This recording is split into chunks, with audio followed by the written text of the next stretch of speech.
Welcome to Fairway Nation, where we sit down with some of the coolest mortgage advisors and real estate pros to talk all things home buying, investing, and what it really takes to make it in this crazy market. Whether you're looking to buy your first home, level up your investments, or just want some insider tips, you're in the right place. We've got stories, advice, and maybe a few laughs along the way. So let's dive in.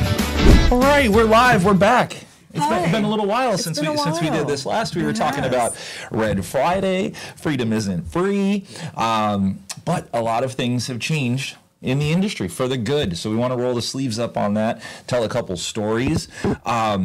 It's fall time. It is fall. It's fall. What has changed within your industry? What kind of updates do you have for us? We want to hear some stories. So give us kind of like a fall market update.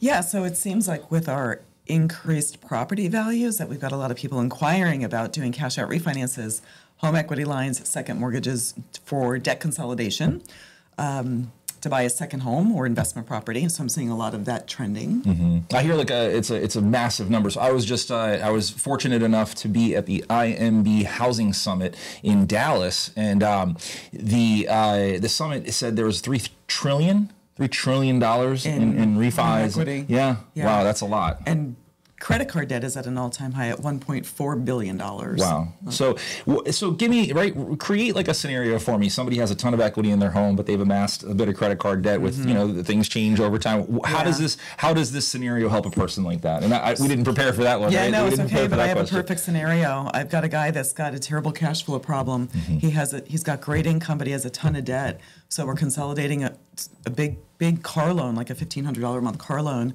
with a lot of credit card debt. So his cash flow is going to improve. Even adding the second mortgage payment to his scenario, he's still going to save about $1,500 a month. Cash flow wise, he could pay off that second mortgage in 7 years versus the 15 years that he's going to take the loan for. That brings a lot of peace of mind, right, to a person, especially this day and age. So tell me, what have you seen in the marketplace? Last time we sat, we talked a little bit about NAR Settlement and what was happening with that. Yeah. Do you have any stories for me? What's been going on in the marketplace? You've kind of become like the secret weapon for real estate professionals in the marketplace. You really have it. You've become a resource. I've noticed even just here in the office, you've been educating a lot. So do you have any stories for us or anything that's been going on with NAR Settlement? Absolutely. So funny you say that. So I did an open house this weekend, and a realtor came in and he had some misinformation regarding NAR. He thought that the seller's commission was included in the third-party contributions, which it's not. So there's still some misinformation out there regarding NAR and how to handle commissions, whether the buyer is paying it or not. So it's still a very, very new territory for realtors. But that's okay, right? Because people can get educated. We'll do another. That's okay. We'll have to do another NAR with. That's what I think has become. It's become good for the industry.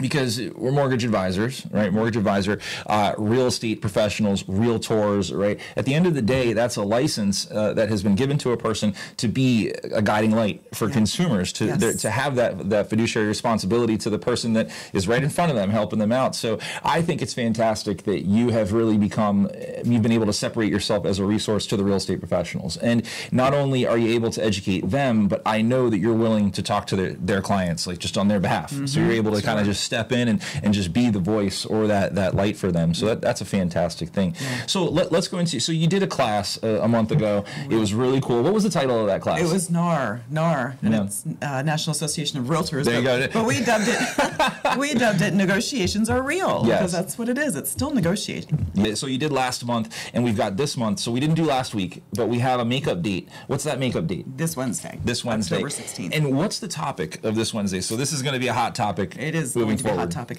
It's condos. So our VP. What did you call it? You called it something special. I called it our Condodemic. A Condodemic. We're in the midst of a Condodemic. That's going to be my title for the YouTube. Are we in a Condodemic? So that'll be the viral part of this. But are we in a Condodemic? And what does Condodemic mean? Condodemic is just regarding the homeowners who are in these condo associations that didn't prepare, they didn't budget properly, they didn't set aside reserves. They're increasing their hurricane or their insurance deductibles.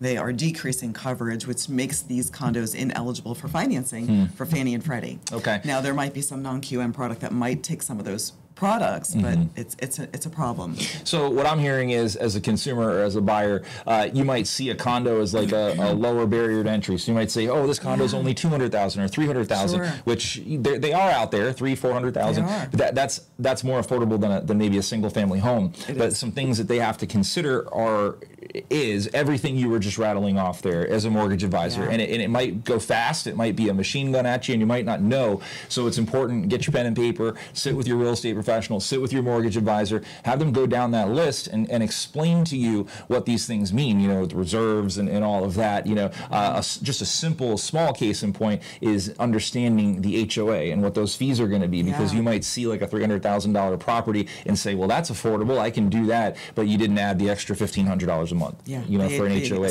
plus all these other things that might be happening down the road. So that's a huge conversation. So this week you're going to be educating real estate partners and real estate professionals. Can they RSVP with you? Can they? You can RSVP with me. Yes. Okay, cool. So who, in the last event, who do you feel, and that's people you spoke to, because I know you did your surveys and everything else, who do you feel was most impacted by the class that we did before? I would say that every single realtor left here saying that they had a takeaway. Every single one of them. Who were some of the VIPs that were in the house? Yeah, so we had Peter Barkin and a couple guys from his team, and Cindy Polari and Paula Voltero, and we had a slew of people. So if you hear any of these names, keep in mind it's sometimes it's difficult for people to throw out names because you want to love up everyone, 10 out of 10. But when I push the mortgage advisors to put a couple names out there, that's because they're excellent at what they do. So if you heard any of those names, if you're familiar with those people, if you're doing business with them, then you know that those are the right people to be in line with. And with that being said, we are going from summer to fall. I know some things have changed rate-wise, and there are all kinds of conversations to be had. Is there anyone that you'd like to shout out that you've done business with? Anybody that has, kind of helped you there, or just want to love them up? Dean Ehrlich is he's out there hustling, and he's working hard to find buyers' properties, and he knows how to navigate the condos. So he's been an excellent partner to work with. Awesome. All right. Well, this is your second installment with Darlene. This is pretty cool, right? We're going to start making this a thing. We're going to move it into number 3, number 4. If you have any questions, or you just want to talk real estate, if you want to talk condos, or if you want to come to any of the events coming up, how can somebody send you an email? Darlene.DiMarco@home.com. That's the easiest one. Easy, right? And we'll have it down in the description as well. And if somebody wanted to call you and talk real estate, or let's say they had like a deal and maybe it's they were ready to close and they're right at the finishing line and it's not working out for them. I know you're. We call them the rescue deals. You can do those. We're good at the rescue deals. If a real estate professional wanted to call you and get you on the phone, how can they do that? 954-253-8670. Awesome. All right. Well, I don't have any outro taglines, so let's just get back to business. We're at the office. Let's get back to work. Let's go.